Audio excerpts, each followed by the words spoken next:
Assalomu alaykum savoqdoshlar, ovozim chiqyapti ya. Chiqayotgan bo'lsa bir og'iz uchur qilib o'tamiz. Darsni boshlab ketaylik.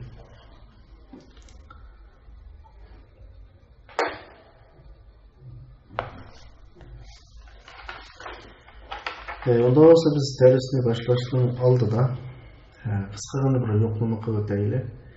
Bazı savoqdoshlarimiz bir harfini yozsin.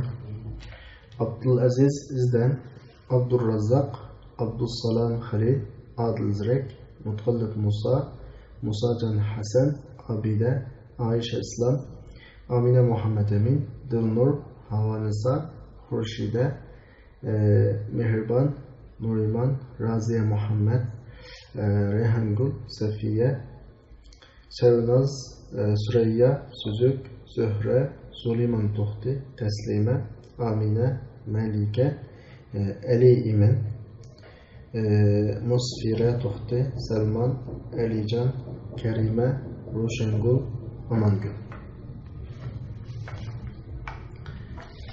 Yenkirgen sahiptaşlarımızın asla hizevessin. Ben hatırlayıp koyayım inşallah. Aldığım saatlik derste biz Esalibut tefsir hakkında toxtulup tefsirdeki çoğun uslub hakkında toxtalgan. Tötüncü uslub tefsirul mevduiga kip toxtalgan. Qani ilgirki saatlik dersimizden çönmegen tarafına qalsa soru velama bir 2 minut vaqt berme. Eğer bulmay qalsa dersni davamlaştırsak buldu. Ondan keyin darsga vaqtida ma'lum bir zarurat tufayli turmush, alakchilikka o'qish va boshqa ishlar tufayli vaqt qistab kirolmay qolgan savoqdoshlar, men har qatimliq darsni mushkul 2-3 kun ichida internetga yuklayapman. Shu yerdan foydalansanlar bo'ladi. O yuklangan o'rin shu munbariga yuklangan boshqalar ko'rolmaydiganға faqat o'quvchilarimizdan ko'radigan bir shaklda foydalanishimiz uchun. Qani saboqdoshlar, ilgirki darslardan tushunmagan taraflar bo'lsa so'raylarmi? Undan keyin darsni boshlaylik.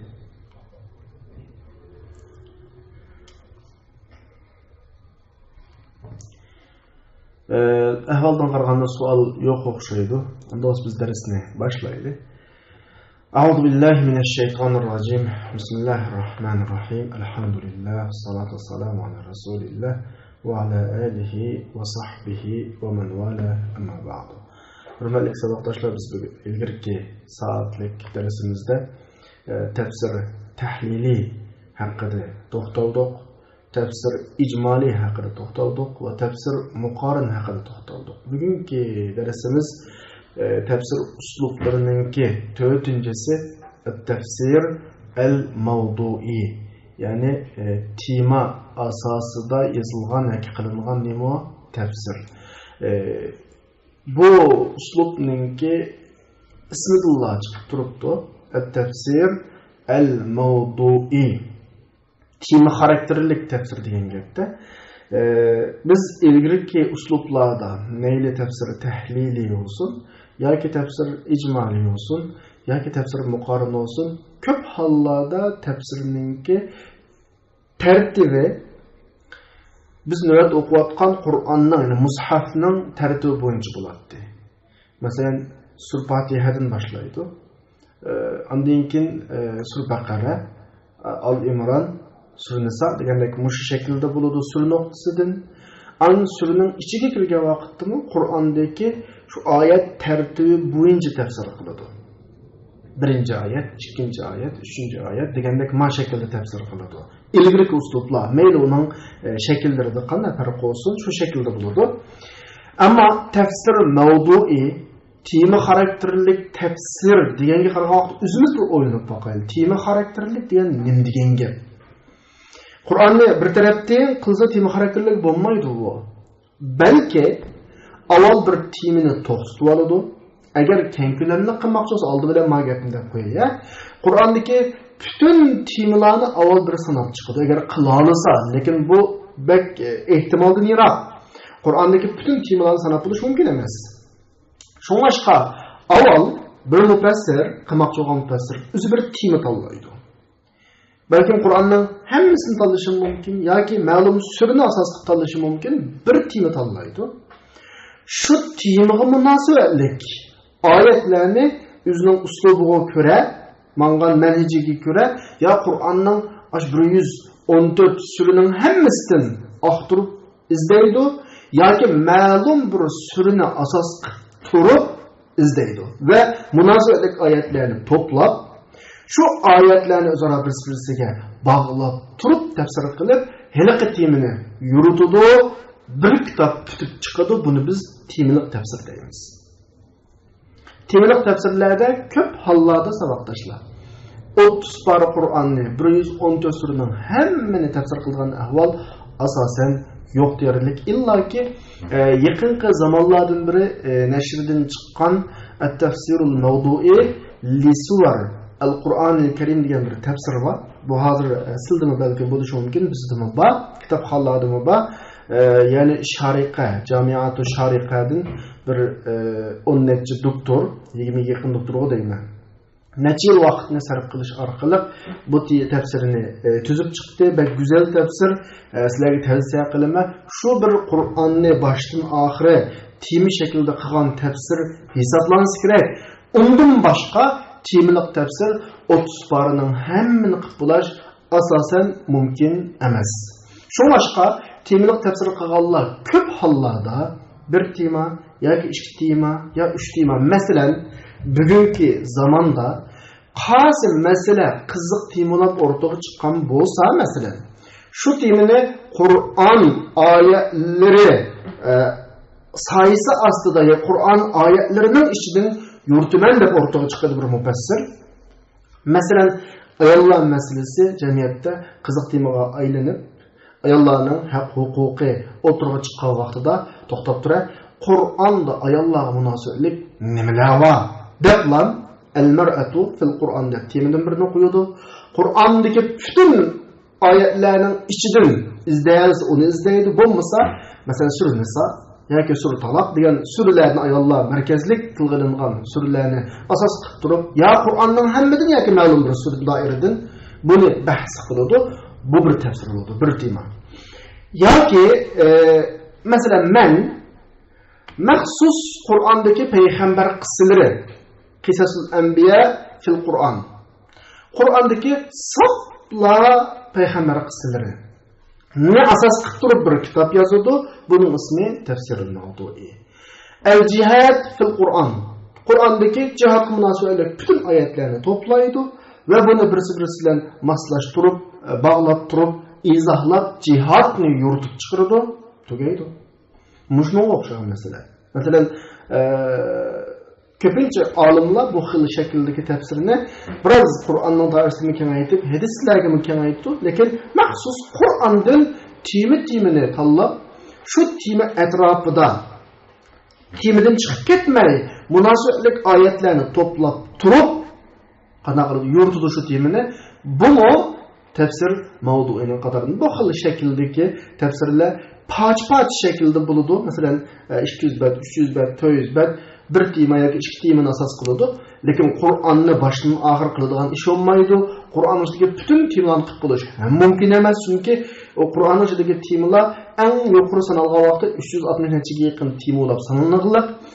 Bu temalar turli kasblarga munosabatli bir odamninki u qadar ko'p doiraga, u qadar ko'p sohada mutaxassis bo'lishi yoki mazmunlarni yuritib bo'lishi biroz ta'sir to'xtaydigan ish. Boshqa tafsir mavdu'i ko'p hollarda 30 parning hammasi bitmaydi va bir odamning qo'lidan chiqmaydi. Agar bir odam bir tafsir mavdu'i qilmoqchi bo'lsa, asosan degudek bir timini asas qilib turib yuritadi. Bu shaklda bo'ladi qarindoshlar tafsir mavdu'i. Mencha tafsir mavdu'i haqida qisqacha tushunishga ega oldinglar. Qani kitob qaranglar, avtor bizga qanday shaklda tushuntirdi, qarab boqaylik. At-tafsir mavdu'i huwa uslubun, bu uslub bo'lib, biz hozir tafsir uslublar haqida ketyapmiz ya, bu uslub bo'lib, bu uslubda şu uslubning sahibi Qur'on oyatlarini mushafning, ya'ni Qur'onning tartibi bo'yicha tafsir qilmaydi. Bayat men dedim bu gapni. Sura Fatiha'dan nasqcha tushadigan ish yo'q.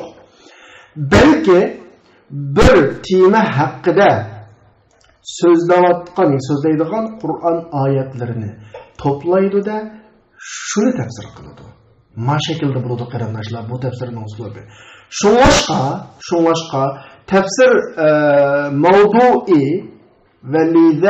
valida degani shunlashqa tafsir mavdu'i deganimiz o'zimi ma'lum masala yoki bir tema haqida so'zlaydigan Qur'on oyatlarini to'plash va uni umumiyuzlik toplangan holda mujtamiyatan degani toplangan holda tafsir qilish va shu toplangan oyatlardan o'rtaq hukmni chiqarish va shu oyatlardagi Qur'onning maqsad ruhini chiqarish deganlikdir.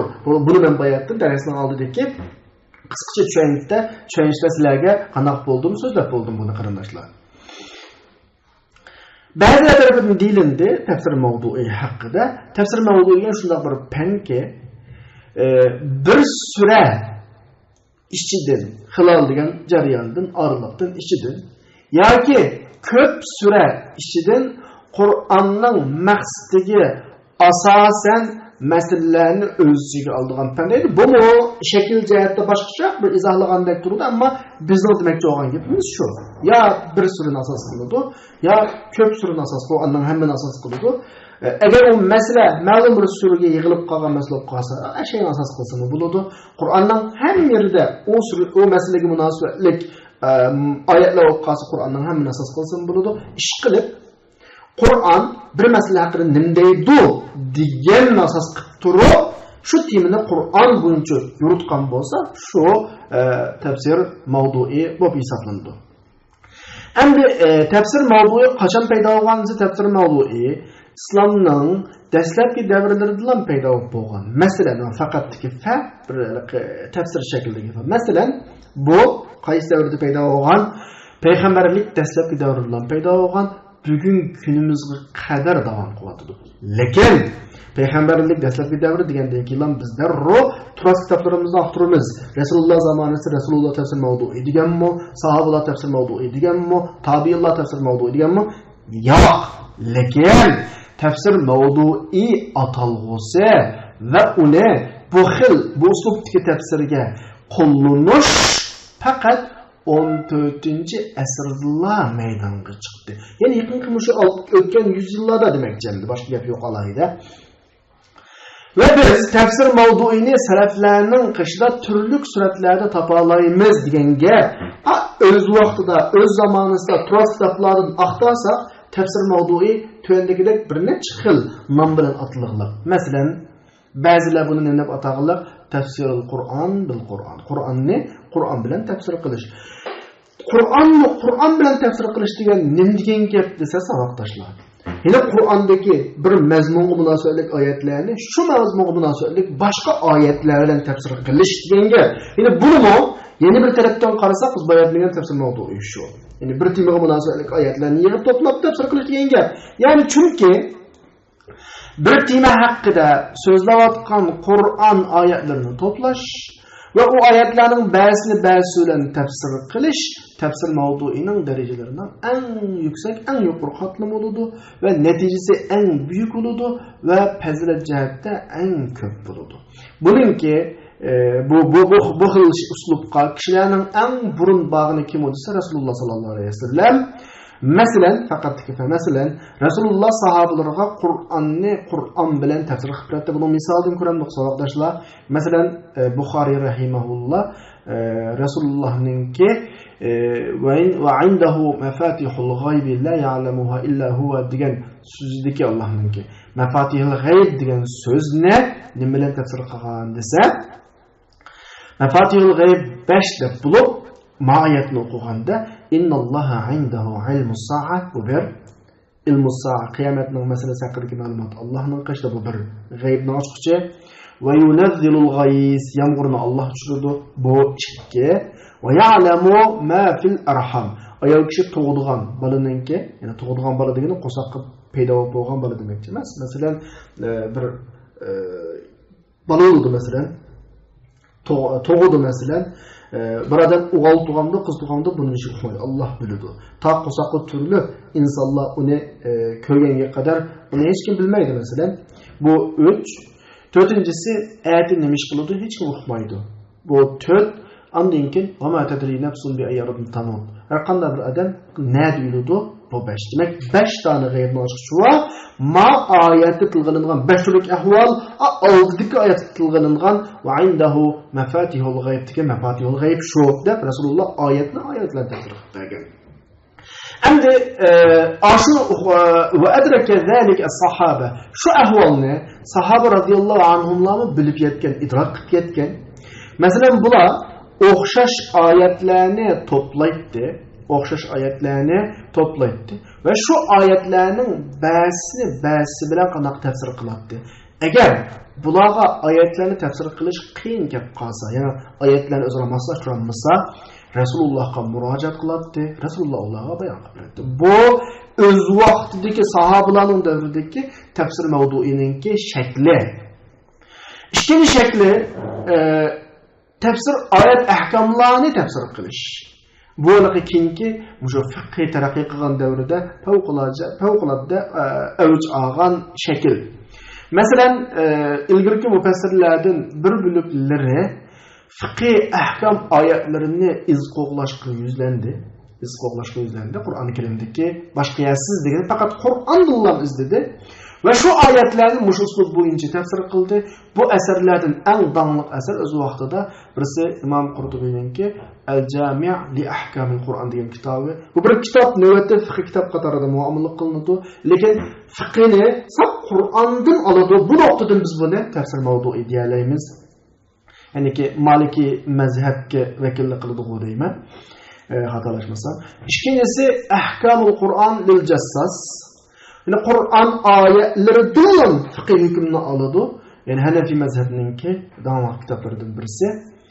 Qurtubi İmam Şafii mezhebcima. Yani hatalık olğanı, isimde hata qalğanı көп. Üçüncüsü Ahkamul Kur'an İbn Arabi, yani Maliki mezhebden. Bu oxşaş. Neylül Murad min tefsir ayatul ahkam Muhammed Siddiq Hasan'ın. Ondan başka kitaplar var. Üzerine nöbette fıkıh kitap deb muamele kılındı. Kılınışta. Lekin fıkhine qanda izahlaydı dese Kur'an işi bilan izahlaydı. Yani Kur'an'la asas qilib turib qanday qiladi izahlaydı. Boshqa yerga bormaydi. Buning o'zi biz navbatda so'zlayotgan tafsir mavduininki o'z vaqtidagi bir shakli. Chunki har qanday bir fan kundan kunga, yildan yilga, asrdan asrga mukammallashib taraqqiy qiladi emasmi? Mush shaklda boshlangan demakchi. Man iniqki wala shakka mao tefsir mavdu'i şekillerinden bir şekil. Elvan degani rang deymiz ya. Yani ben şekilde tercüme kıldım. Lawnum minel elvan degani tefsir mavdu'inin şekillerinden bir şekil. Üçüncüsü, yani öz vaxtidagi tefsir mavdu'ining şekilleri ise el-eşbah ve nazair. El-eşbah ve nazair tefsir mavdu'ininki sözlükki münasebetli. Kur'an-ı Kerim'deki yat sözlerge münasebetlik tefsir şekli. Ama yakın Abdur nimde düşündürdü el-eşbah ve nazairini. Ve yakumul mufassir fihi bitetabbu'a kelimeti Kur'aniye vahide fil Kur'an-ı Kerim. Ben neşkinde buldum. Kâme yakumu mesler ulen billah bevelen bağlılık yap kalsa şu meslerinin fil halı ile tercüme kılımız. Şunu devatıma. Bu hıl uslupta mufassir Kur'an-ı Kerim'deki bir Kur'an kelimesini kana kılıdı izdeydu. Yakum bitetabbu' işkisi koşulab izdeydu Kur'an'dan bütünley. Ve şu sözününki her urundaki ma'nisini bayan kılıdı. Nimişka bayan kılıdı tercüme kılma çünkü bitetabbu'tiki ba meyage kılıdı. Anlakin bunu olanma yakum işkisi birleşse şunu olanın buludu. Yakum bi bayani ma'nahu vurur. Şu an tercüme kılırken bayan kılıdı.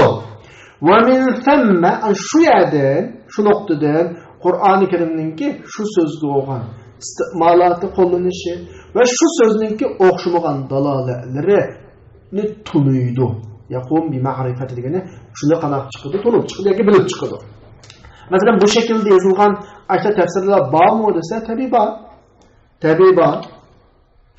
Mesela bu sahada muşu şekilde yazılgan eserlerinki en danlıklardan birisi El-Eşbah ve Nezair fil Kur'an Muqarrib ibn Süleyman'ınki, Et-Tasarif Yahya ibn Sallam'ınki, Basair Zavit Temyiz fi Lataifil Kitabil Aziz Feruzul Abadi'ninki ve ahirçe üzerine isimlerini okuyasanlar buludu. Muş kitapla Abdur bizilbegen misalla ve bundan başka kitaplar mı var bu şekilde?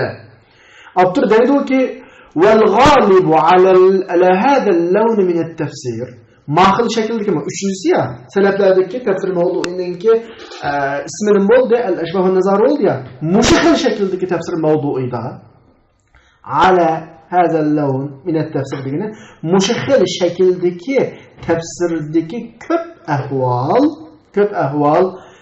til terbi. Üçüncü kılın gibi ha. Çünkü bu müfessir, yani bu tefsir lafzi bir manisi istimalarına qarab farqlanadigan so'zlarga ko'ngil beradi. Meni qaytarib qo'yay. Wal ghalibu ala hada al-lawn min at-tafsir ma tafsirning ma shaklidagi ko'p xil ahvol tiltiradi. Ko'p ko'ngil beradigan ko'ngil tiltiradi. Chunki bu tafsir lafzi bir manisi qo'llanishiga qarab xilma-xil bo'ladigan so'zlarga ko'ngil bo'ldi. Aniqki ma'lum tafsir mavdu'ininki shakllaridan nima bir shakl, tafsir mavdu'ining shakllaridan bir shakl. Ma dediq-ku bayatning darsining beshida tafsir mavdu'i degan nom bu pek sahabe qo'yilgani jiqonmidi? 1-200 yil oldu. Onun aldıda mesela Resulullah'ın devrede ondan keyinki tabi'in, tabi ondan keyinki bilim, ilim, fen katta terakki qilgan mezgillerde bu fenning ismi nima edi desa, yuqoriga bir necha xil is atalgan. Ba'zi Qur'on bilan tafsir qilish degan nomni qo'llansa bu fanga, ba'zilar al-ashbah va nazair deb nomni qo'llangan. Ham to'rtinchisi tafsir tadqiqotlari degan nom bilan taraqqi qilgan burundan tortib. Ama ilgirki ulamalarning tirishchanliklari Qur'onning so'zlarining lug'at tarifiga ham to'xtab qolmagan. Degani, shu lug'atni ham surishti qilib boshqani qilib qo'ygan ahvol yo'q. Balki bular bir masala yoki bir temada o'rtoqlashadigan oyatlarni to'plagan. Avval qiladi bir gap bor. Bir tema şu tema g'amnasalik bütün ayetlerini toplaydı Kur'an'dan. Mesela Kur'an-ı Kerim'de mensuh desek Kur'an-ı Kerim'deki mensuh ayetlerinin hemini toplap çıkıdı. Kasem desek Kur'an-ı Kerim'deki bütün kasemlerini toplap çıkıdı. Müşkil desek Kur'an-ı Kerim'deki şekli birisiga sıfkı kürüşte karşıdaki ayetlerinin hemini toplap çıkıdı.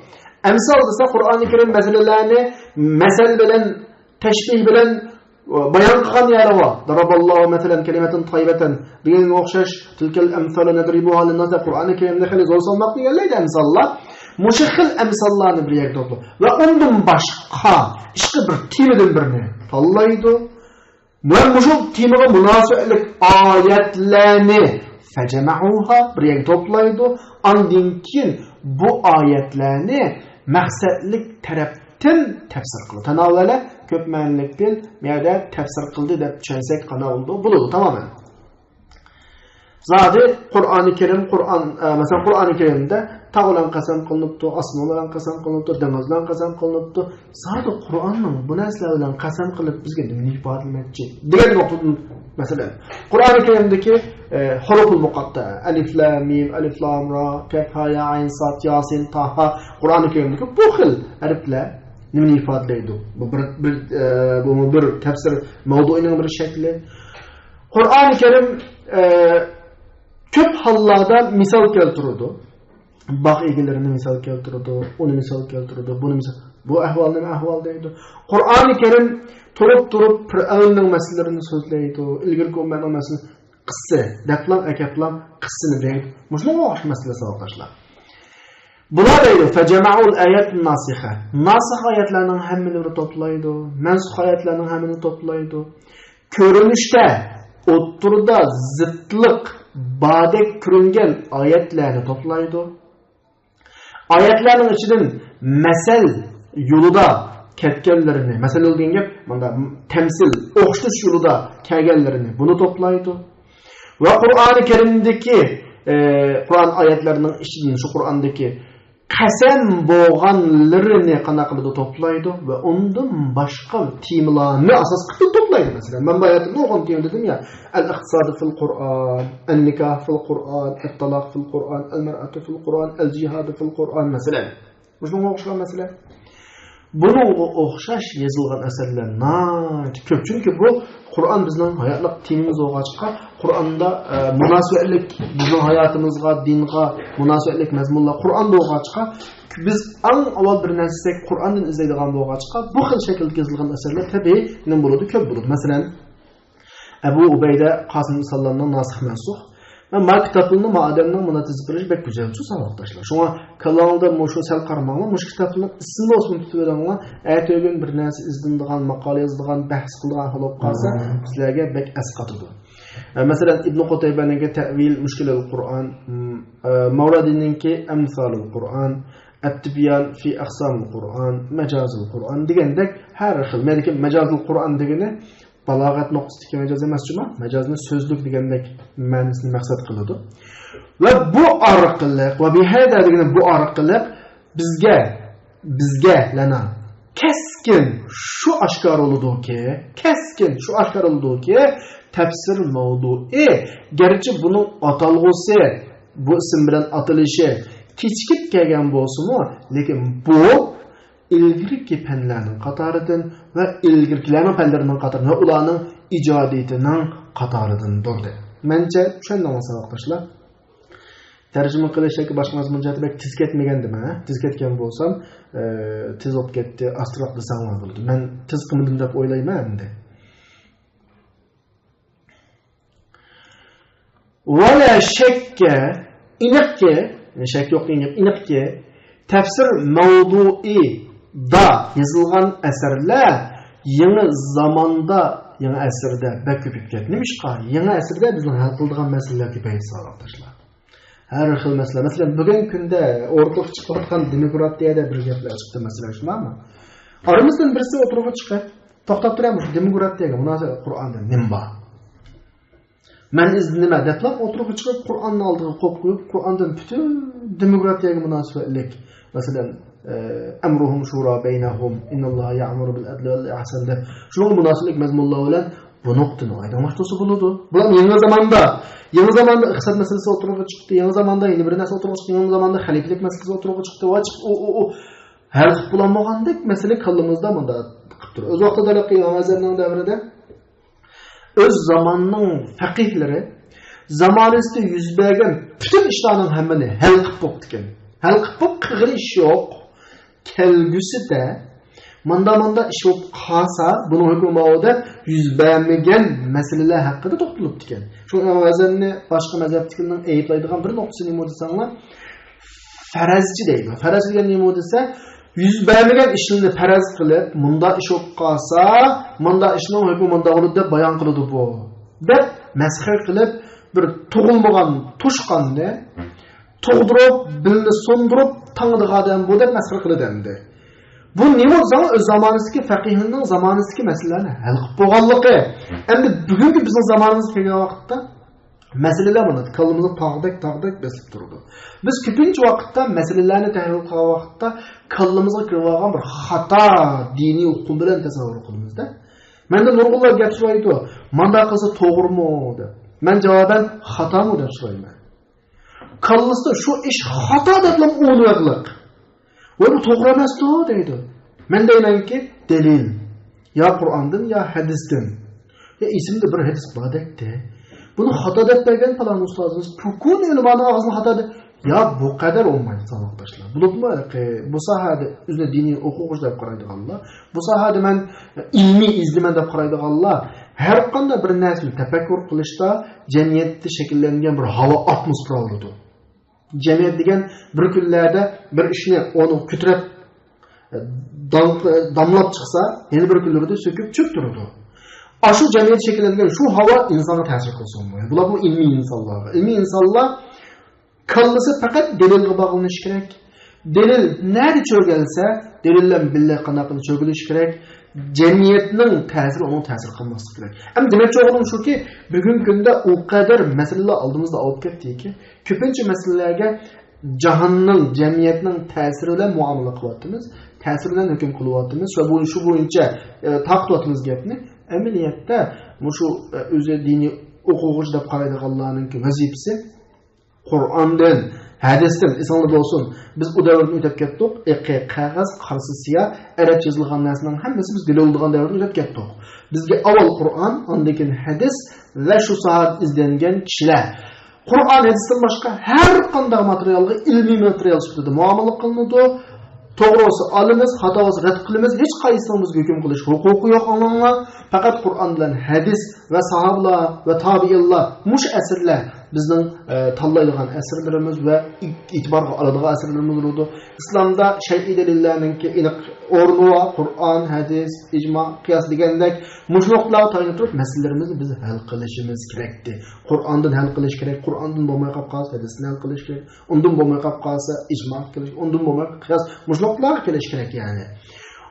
Bu davrda o kadar ko'p masalaga chiqqan, izlangan o kadar ko'p bo'lib, bugun o'rtada ma shakldagi tafsir favqulodda ko'p. Lekin buni yozganlar tafsir nomini yozmaydi savoqdoshlar. Masalan, ismini, o'zining temasini ism turib o'rtaga qo'yadi.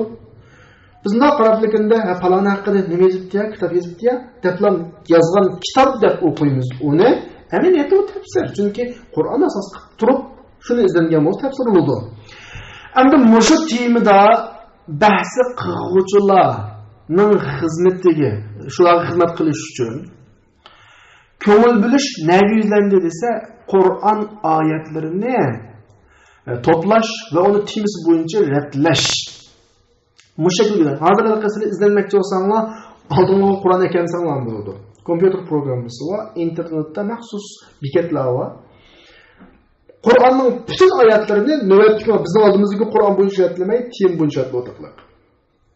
Agar sizlar izlamoqchi bo'lsangiz Google'dan Mavadi'ul Qur'on yoki Mavdu'atul Qur'on ikki nomning birida izlasangiz bo'ladi. Sapla, masalan, iqtisod munosabat bütün oyatlar, siyosat bütün oyatlar, nikoh bütün oyatlar, taloq bütün oyatlar. Mushta shaklda qanaqa qilganini to'plab o'taglik.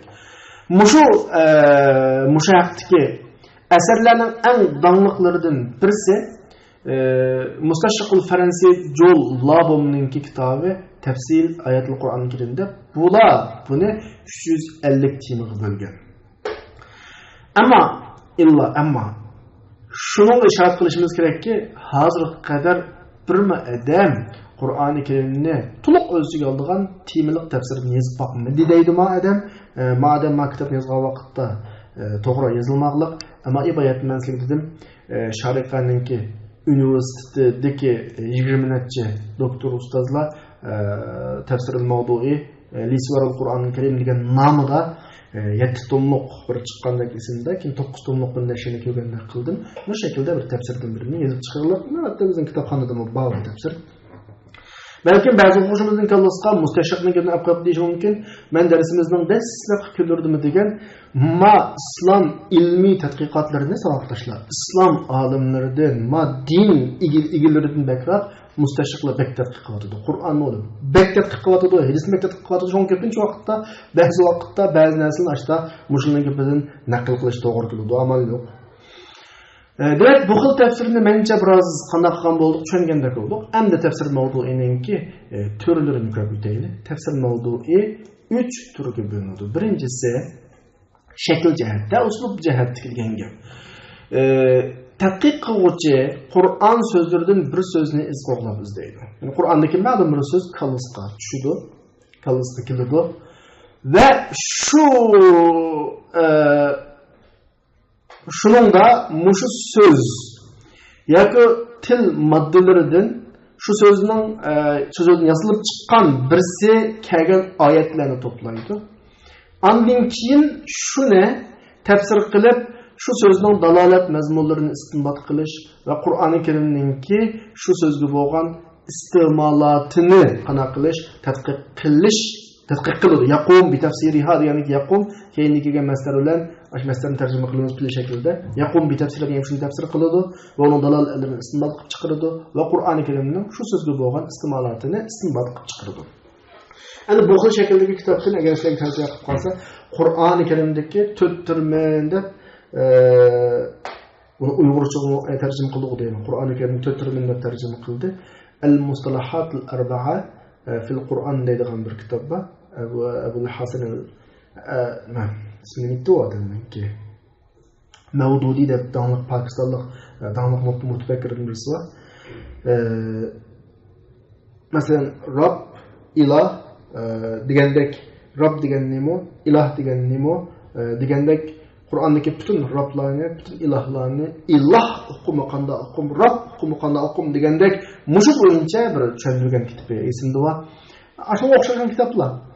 Ya'ni mushu xildagi faqat ehtimat bi hadal mavdu'ni tafsirning bu turidikiga ashbah va nazari kitoblar ko'ngil bo'lib, masalan, ibodatni deb o'tib kitoblar, lekin maktablar, ashbah va nazari kitoblari ko'pincha vaqtda so'zning shu o'rnidagi dalolatini bayon qilish chekididan to'xtab qiliqliq, so'zning kelish o'rinlarining o'tirini bog'lamasdan va uning har o'rindagi iste'molotini qanday qilmasdan bog'lamasdan, shuning bilan bu ashbah va nazari kitoblarining tafsiri so'z bo'lgan tafsir ko'pincha vaqtda so'zning lafziy dalolati doirasida qilib qolgan ahvol bor. Ko'pincha demakchi savatdoshlar, ammo men bayatni tulg'agan mavdudininki hali kitob bor. Shu kitobda endi Qur'oni Karimdagi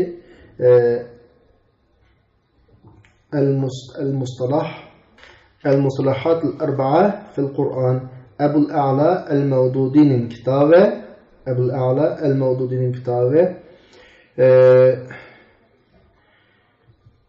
Men qaysi kuni necha kun ilgari islam bu kitobninki Uyg'urchasini ko'rdim. Masalan, Qur'oni Karimdagi iloh, Rob, ibodat, din. İnsan nima ishlarni qilsa ibodat qilgan bo'ladi.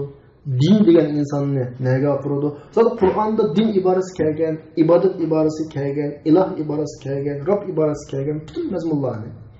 Buni o'zaro bir-birisidan bog'lanishligini bayon qilib bir katta bir siyosiy kitob bo'lib chiqarilgan uchun mushunning o'zi tafsirul mavdu'iningki bir qismi so'radi. Ondan keyin ko'rib baxsanlar bo'ldi shu kitoblarni. Shu kitob necha qitim tarjima qilindi, 2-3 xil shaklda tarjima qilindi. Kitobxonlarni izlanglar bo'ldi. Kichkina kitob, bir o'tda olsangiz 2 soat o'qib olasizlar va go'zal bir shaklda chiqqan kitobning birisi. Ondan keyin mahildagi tafsir kimiye mufassirlar bir so'zni qanday qiladi izlaydi va shu so'zning dalolatini o'tirini, masalan, xilma-xil o'rinlar. Qur'onda bir so'z bir necha yerda keladi. Ammo bir necha yerda bir xil ma'no ifodalaydi, xilma-xil ma'no ifodalaydi. Unda bu so'z, o'zi bir so'z. 3 yerda keldi, 3 yerda 3 xil ma'no ifodalaydi. Bu qanday gap? Degan shaklda bog'lashga urinidir. Havalu arab degan bog'lashga urinidir va bu yo'l bilan yangi ma'nolarni aşkı oturuğa çıkardı. Balagatның türlük rang şekillerini oturuğa çıkardı. Kur'an möcüzlerininki yollarını oturuğa çıkardı. Ve inçki Kur'an dalaletlerini yakalap çıkardı. Ve bu dalaletler bu yoldan başkadan aşkı. Hususen bana tesir kılgan, ben kattıqılıkı yakkan. Şekil bununki tefsiri Şa'ravi'de, Şa'ravi rahimahullah aldın küllük dersini depperdi mesleğe. Bir sözünki Qur'onda 2 yerda kelgan bo'lsa, buning ma'nosini farqlantiradi. Depadim ya, Bismillahirrahmanirrahimdagi Ar-Rahmanir-Rahim bilan Alhamdulillahi Rabbil alamin Ar-Rahmanir-Rahimdagi Ar-Rahmanir-Rahimning farqini qana qiladi bular solishtiradi. Hargiz bir suraning ichida 2 yerda o'xshash ma'noga kelmaydi deb qaraydi. Nima uchun oyatda Bismillahirrahmanirrahim, Ar-Rahmanir-Rahim, ya'ni Ar-Rahmanir-Rahim bor. Nima farqi bor? Bu shaklda qana qiladi izohlaydi sizlar. Endi mushu xil asos tafsir yozilgan asarlarning qatoridan birisi Qur'oni Karimdagi haq so'zi. Qur'oni Karimda qanchada haq bor. Bu haq so'zlarininki ifodalagan ma'nosi qaysi? O'rinda qanday ma'no ifodaldi? O'rinda. Izlab ko'rib baxsanlar bo'ladi. Mencha cho'ng chiqmaydi bu kitobning hajmi. Andaki men bayatni degan kitob ham ma'vo ekan, mana bu yerda bor ekan. Qur'oni Karimda 4 terminde tercüme qildi vaqtda buni terminde tercüme qildi 4 so'z hisobda ilah rob al ibada ad-din degan shakldagilar Abul A'la al-Mawdudi menki al-umma fi dalalatiha al-arabiyya wal-qur'aniyya للدكتور أحمد حسن فرحات yani Kur'an-ı Kerim'deki ummet sözününki ma'ni ifadeleşleri elhamdü fil Kur'an Kur'an'daki sözlüklerden munafiqun mesela Kur'an-ı Kerim munafiqun degan so'z necha tilg'ilingan his aql qalb lub fuat Kur'an-ı Kerim'deki bu xil sözlerning qo'llanish haqidagi ta'ammulatlar qaranglar bu xil shakldagi tafsirlar nihoyatda ko'p savoddoshlar bu birinchi xil shakli tafsir mavduininki ikkinchi xil shakli tafsir mavduininki bir masalani o'ziga oladigan Qur'ondagi oyatlarni to'plashini xil usul bilan o'ziga oladigan buni ba'zida o'tirib qo'yib tahlil qilib munoqish qilib buni ilova qilib degandek va Qur'onning shu masala haqidagi hukmini bayon qilish. Men dastlabki darslarning 5 yildan tafsir mavduiga nima degan nuqtada tushuntirgan nuqtamiz shu. Ma shakldagi mufassir o'zining g'aminiga barliq o'y xiyoli shu temining o'zi qildi. Uning kalisi mashinasi kirmaydi. Va temiga boradigan masala qiladi. U o'zini bu oyatlardagi qiroat qancha xil qiroat va buni tilg'ilib qancha xil irob yo'llari va buni tilg'ilib balog'atning shakllari va buni tilg'ilib faqat mashg'ul qilmaydi. Buni qarshi yo'q buni bilan. Bu xil shakldagi mufassirlarning qoidasida bu narsalarning hammani takror etadi. Illaki shu temaga munosiblik miqdorida va shundan temaga xizmat qiladigan miqdorida tilg'iladi, munosabatlar bo'lmay qolsa hammasidan chatoqli qoladi. Mana bu dal tafsir mavduininki turlarininki eng danliqlarining qatoridan va yazilish, tadqiq qilish jihatda eng ko'plarining qatoridan. Tafsir mavdui degan atalg'u normal mutlaq ishlatilgan vaqtda odamning zehni asosan shu yerga qaytadi. Asosan shu yerga qanaqa qiladi? Qaytadi.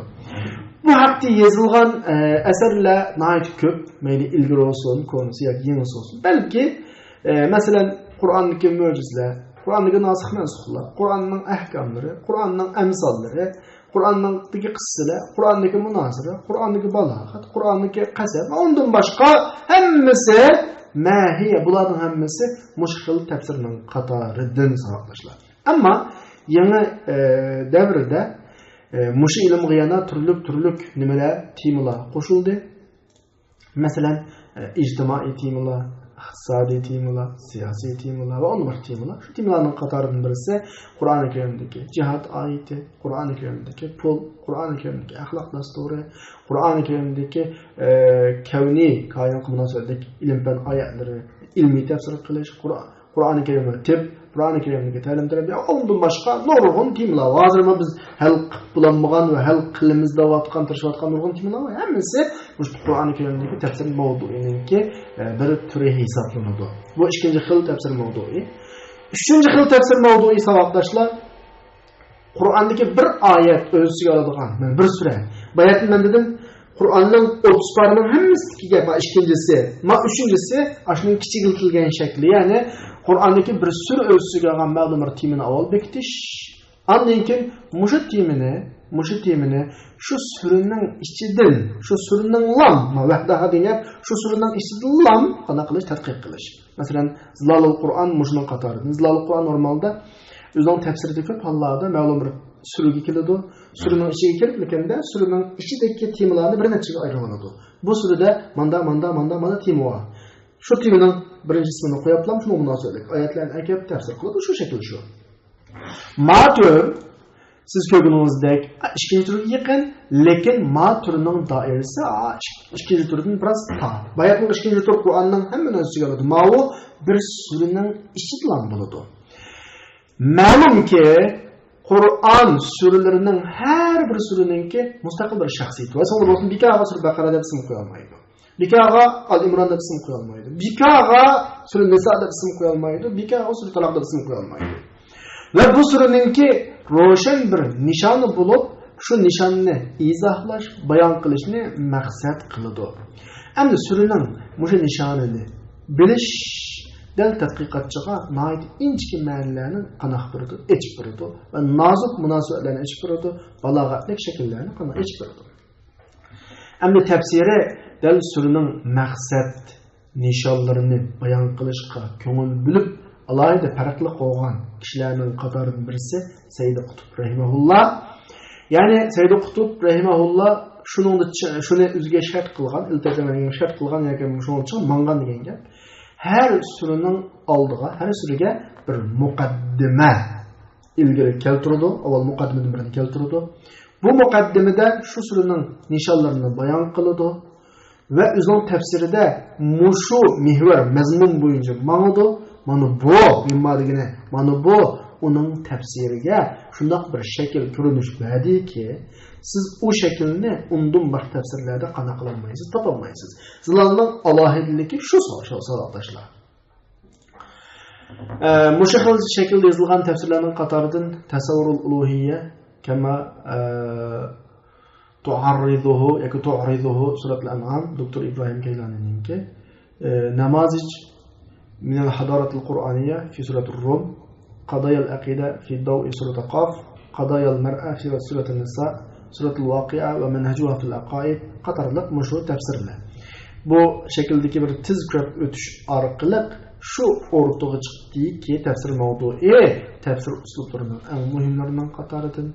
Tefsir mevdu'inin ki nurgun alahidlikleri var. Bu onu bayan kıldığın urun emas.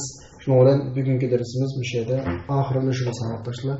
Tefsir mevdu'i doğruluk. Şenmegen mezmunları olmayıp kalsa sosanla men birden var.